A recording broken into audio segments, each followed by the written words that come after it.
I started when I was 16. I was a normal kid. I was in honor society. I ran sports, but I always felt like depressed, like I was different than other people.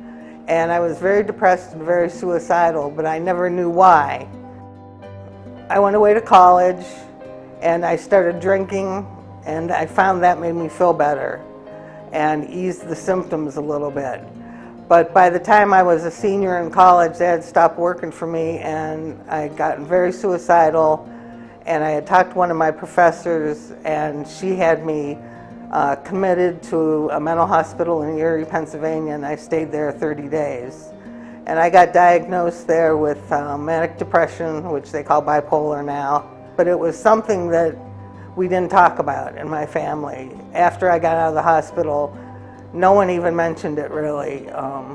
It was really a stigmatized at the time. I took myself off my medication when I was about 23, and I started drinking and using again. And still going through that depression. I can remember laying in bed at night and just wishing I wouldn't wake up in the morning. My mom died in 2002, and we buried her on a Saturday, and my father passed away the next day. So I was an only child, and for the first time in my life I had to be forced to be an adult. And that was probably the most difficult time of my life. Finally, I was still using, and I decided I needed to go into treatment. So I put myself into Oak House. When they finally found the right combination of medication for me, it was like night and day. I've been sober ever since. And I've had some ups and downs since I got sober. Of course, I went to jail for a while, which wasn't a pleasant experience. And then I got out of jail and I couldn't get a job because of my felony record. So I went back to school and I got my associate's degree, went on to get my bachelor's, and then went on to get my master's. And what had happened is I was living off my financial aid, and when it ran out in March of 2013, I had no way to pay any of my bills, so I became homeless. And I actually lived on a couch for about a week, and then I lived in a tent for almost 2 months until I went into North Coast House. And in North Coast House, I got hooked up with extended housing, and I was fortunate enough to get this apartment here, and I absolutely love it here. McKinley Grove, I love. It's like a neighborhood. I know everybody that lives here, and it's very safe. I feel very safe here. The staff is wonderful. Anytime you need to talk, they're always there. The security features of the building make me feel very safe. Of course, the apartment's lovely.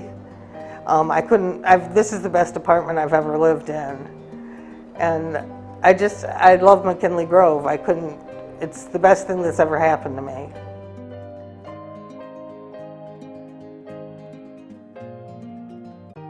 I didn't come from a lot of money, my sisters and I didn't. So we had to work on academics really hard, and I got basically an art scholarship plus academics. And I completed the degree there for bachelor's, and then I decided I wasn't ready with my artwork.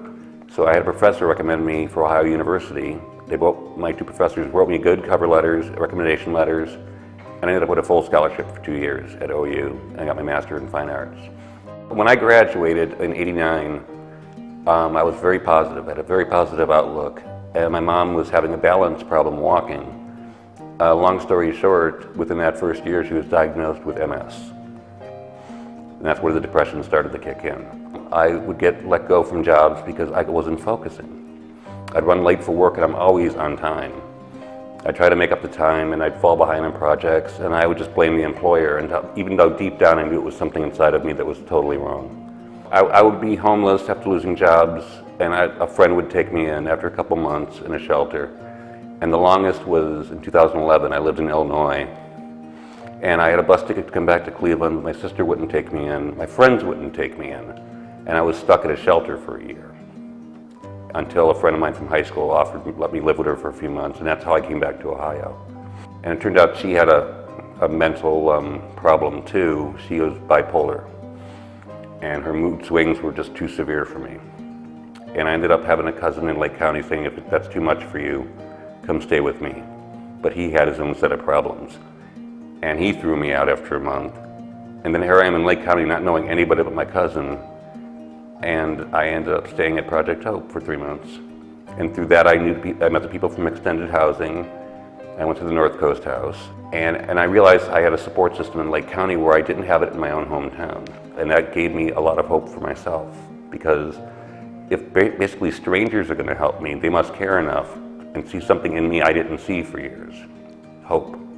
And now I have that back, and I'm getting stronger and stronger. McKinley Grove, I met some new friends here because I found out, as I said, it doesn't matter how we ended up in a similar environment. It doesn't matter which path we fell down. I would say path we took. We didn't really decide to take some of these paths, and sometimes we made mistakes. We share stories, and I feel less alone than I did. And it's a comforting feeling. It's just like my new home. It's a feeling of not being alone anymore.